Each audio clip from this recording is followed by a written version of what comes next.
प्रिय छात्रों, कल अर्थालंकार में उपमा, रूपक और उत्प्रेक्षा अलंकार हम लोगों ने पढ़ा और उसका लक्षण और उदाहरण समझा। आज आप लोगों को अतिशयोक्ति अलंकार के बारे में बताते हैं। साहित्य दर्पणकार आचार्य विश्वनाथ ने साहित्य दर्पण में अतिशयोक्ति अलंकार का लक्षण उपन्यस्त करते हुए कहा है कि सिद्ध्यत्वे अध्यवसायस्य अतिशयोक्तिर्निगद्यते। कहा अध्यवसाय के सिद्ध होने पर अतिशयोक्ति नामक अलंकार होता है। अध्यवसाय क्या है? उपमेय, उपमान के द्वारा उपमेय का निगरण करके दोनों के पारस्परिक अभेदक ज्ञान को ही अध्यवसाय कहते हैं। इस अध्यवसाय के सिद्ध या निश्चित होने पर ही अतिशयोक्ति नामक अलंकार होता है।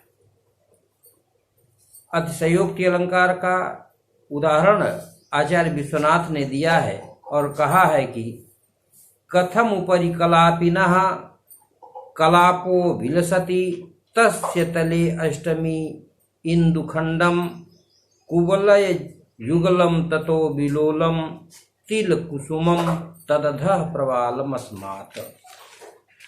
एक नायिका के बदन सौंदर्य से अभिभूत होकर कोई व्यक्ति कह रहा है, आश्चर्य है, ऊपर तो कलापी का कलाप अर्थात मयूर पिच केश पास हैं और उसके नीचे अष्टमी तिथि के चंद्रमा का एक खंड ललाट विराजमान है।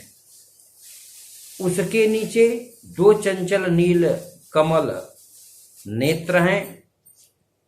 उसके नीचे एक तिल पुष्प नासिका है और उसके भी नीचे प्रवाल अर्थात मूगा अधरोष्ठ सुशोभित हो रहा है।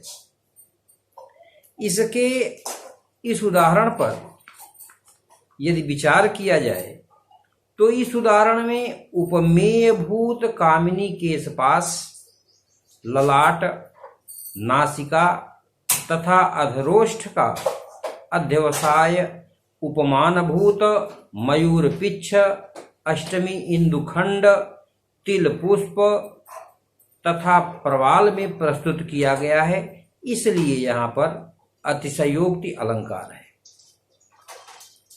अतिशयोक्ति अलंकार आचार्य विश्वनाथ ने अतिशयोक्ति का पंचधा व्याख्यान करते हैं। पहला कहते हैं कि भेद में अभेद, दूसरा कहते हैं कि संबंध में असंबंध, तीसरा कहते हैं कि भेद में भेद, चौथा कहते हैं असंबंध में संबंध, पांचवा कहते हैं कार्य कारण के पौर्वापर्य का अत्यंत अतिनियम। ये 5 इसके भेद हैं।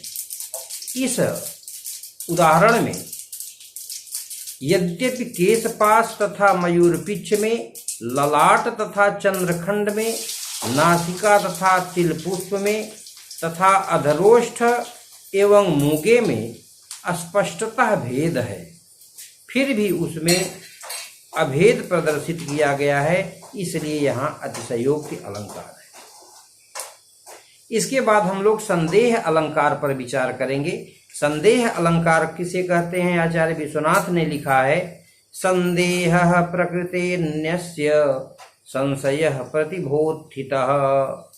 कहा कि उपमेय में उपमान के चमत्कारोत्पादक संशय को संदेह अलंकार कहते हैं। वस्तुतः स्मृति भ्रांति तथा संदेह पर आधारित इसी नाम वाले 3 अलंकार कवि की प्रतिभा पर आधारित है। इनका सामान्य लौकिक रूप अलंकार नहीं कहा जा सकता, फलतः यह वही घड़ा है। अयम स घटः, यह चांदी है क्या? इदम रजतम, तथा यह सूठा वृक्ष है या आदमी? अयम स्थाणु पुरुषः आदि वाक्य अलंकार नहीं है। संदेह को ही ससंदेह तथा संशय भी कहा जाता है। संदेह अलंकार का उदाहरण उन्होंने प्रस्तुत किया और कहा कि अयम मार्तंडः किम सखलु तुरगै सप्तभिरितः कृशानुः किम सर्वा प्रसरति दिशो नैशनियतम् कृतान्तः किम साक्षान् महिषबहनु साविति पुनः समालोक्याजौ त्वां विदधति विकल्पान् प्रतिभटा। समरांगण में आपको देखकर विपक्षी योद्धागण इस प्रकार विकल्प किया करते हैं, यह भूपाल सूर्य है क्या? परंतु सूर्य तो 7 घोड़ों से युक्त होता है। फिर यह अग्नि है क्या? परंतु अग्नि तो समस्त दिशाओं में नियत रूप से फैलता है, फैलता नहीं, मात्र ऊर्ध्वगामी होता है। और यह राजा समस्त दिशाओं में एक साथ ही फैल रहा है, तो फिर क्या यह साक्षात यमराज तो नहीं है? परंतु यमराज तो सदैव महिष पर सवार रहता है।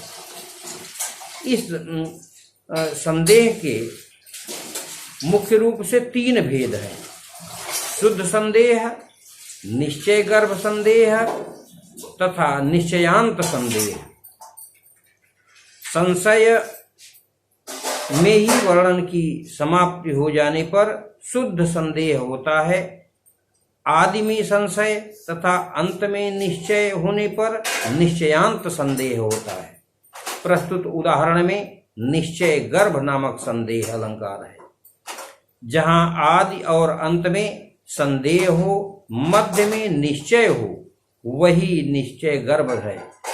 पहले सूर्य, अग्नि, यम होने का संशय, फिर सप्ताश्वरथ युक्तता, ऊर्ध्वगमन तथा महिष वाहनता के कारण सूर्यादि के न होने का निश्चय, और अंत में पुनः संशय कि सूर्य, अग्नि अथवा यम नहीं है, या तो फिर क्या है। इस प्रकार का जो संशय उत्पन्न हो रहा है, इसलिए यहाँ पर ये संदेह अलंकार है।